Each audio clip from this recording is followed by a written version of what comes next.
नमस्कार. आज आषाढ वद्य षष्ठी. आज आपण श्री संत नामदेवांचा अभंग पाहणार आहोत. श्री हरी ऐसे वाचे म्हणेन, वाचा धरीसी तरी मी श्रवणी ऐकेन.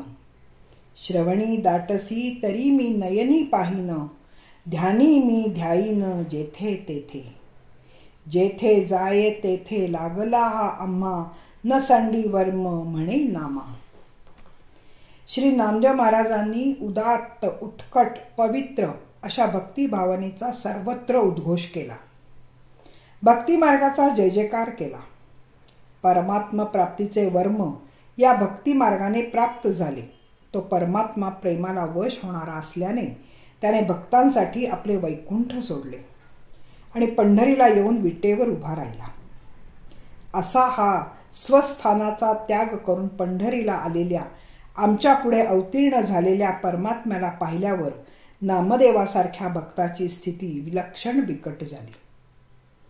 बोलणे चालणे पण तो विसरून गेला. इतर संतांच्या संगतीने त्या परमात्म्याची हृदयात साठवण करावी, त्याला बंदिस्त करावे असे नामदेवांना वाटले. पण त्यांचा कंठ विठ्ठलाच्या पायाशी स्थित झाल्याने तो त्यांच्यापासून दूर होऊ शकणार नाही असा विश्वास ते प्रकट करतात. पहावा नयनी, ऐकावा श्रवणी, अवघा ध्यावा ध्यानी अवघ्या मनी. अवघा ओळखोनी अवघा गिळीजे मने, अवघा हाची होणे म्हणे नामा. ही जी त्यांच्या भक्तीत विलक्षण उत्कटता आणि उदात्तता आहे, पावित्र्य आणि मांगल्य आहे, त्यामुळे त्यांची भक्ती नंतरच्या संतांना मात्र मार्गदर्शक ठरली. त्यांच्या त्या भक्तीत आर्तताही आहे, त्यामुळे एक आगळे रूप तिला येते. आर्त आणि ज्ञानी ही भक्ताची दोन्ही रूपे त्यात आढळतात. ज्ञानेश्वरांच्यामुळे केवळ आर्त असलेले नामदेव तीर्थाटनानंतरही ज्ञानी भक्तही झाले. त्यामुळे ती भक्ती डोळस झाली. पण त्यांचे असे वैशिष्ट्य त्या भक्तीत दिसते, ते म्हणजे त्यांचे ज्ञान भक्तीने ओलावलेले आहे. त्याचाच प्रत्यय यावरील अभंगातून व्यक्त झाला आहे. वाणीने मी हरी हरी असा उच्चार करता ती वाणी स्तब्ध झाली.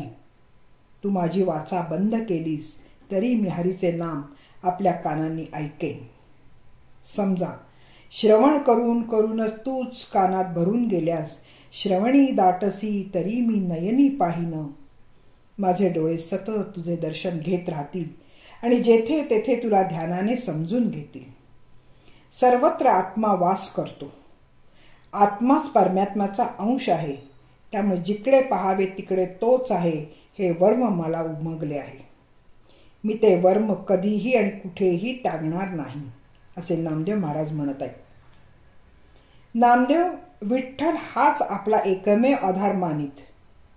विश्वाच्या मुळाशी जे परम तत्व आहे तेच पंढरीच्या विटेवर असून सगळे मार्ग खुंटल्यावरही त्याचा पिच्छा सोडायचा नाही असे ठरवून निरंतर विठ्ठल तारिता असे आश्वासन देऊन त्यांनी सर्वसामान्य लोकांमध्ये त्यांच्याविषयी विश्वास उत्पन्न केला. स्वतः त्यांनी उत्कट भक्तिभावाने विठ्ठलाला आपलासा केला आणि इतरांनाही सांगितला. कारण तो मार्ग सोपा, सुलभ आहे, यापेक्षा खात्रीचा आहे असे त्यांना अनुभवाने जाणवले होते. थोडक्यात गूढ असे आत्मतत्व नामदेवांनी अगदी सुलभ रूपात नंतरच्या लोकांच्या पुढे ठेवले. सावतामाळी म्हणतात, नको तुझी भुक्ती नको तुझी मुक्ती, मज आहे विश्रांती वेगळीच. धन्यवाद. मी वाचक सौभाग्यवती पल्लवी कुलकर्णी. नमस्कार.